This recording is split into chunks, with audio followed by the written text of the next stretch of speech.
কই গো বুড়ির হইলো? হ্যাঁ হ্যাঁ হয়েছে। মেয়েদের সাজতে একটু লেট হয়ে জানেনি তো।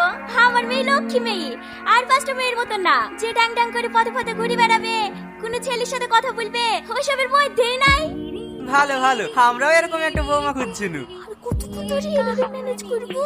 আমি হাজার বার করে বারণ করলি, সিনেমা দেখতে যাসনি তো বন্ধুদের সাথে ডাং ডাং করে ছুটলো। মেয়ে সিনেমা দেখতে গেছে? না না, তোমাকে কে বললো মধু? আমার মেয়ে সিনেমা হল চেনে না। মানুষ বিভাগের লিগে কত কি বলে। এই তো বুড়ি চলে এসছে, বস মা বস। এই তো দেখছ আমার আজকের বয়ফ্রেন্ডের থেকেও কালো।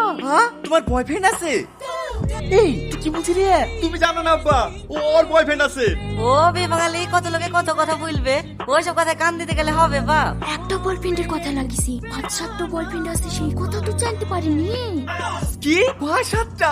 আপনার মেয়ে কি বয়ফ্রেন্ডের ফার্ম খুলিছে নাকি? এই চুপ করে বস তো, কি হয়েছে কি? এই সব কথা তোমাদেরকে কে বলিছে গো? দেখো দিদি তাকে, আমার মেয়ের মতন ভালো মেয়ে এই এলাকায় একটাও নাই, আর আমার মেয়ের নামে দুর্নাম করা। ছাড়ো ভাই ছাড়ো, ওসব কথা ছাড়ো। হঠাৎ মশাই তুমি একটা শুভ দিন দেখো। হাসি মনের কথা সব শুনতে পাচ্ছে নাকি? ওয়াও সেদিকে ওষুধ দেবো, আচ্ছা কিছু তো তারপরে চালিয়ে মেসে বউ, এটা তো তোর বাড়িতে ঠাকুর তো ধর্ম।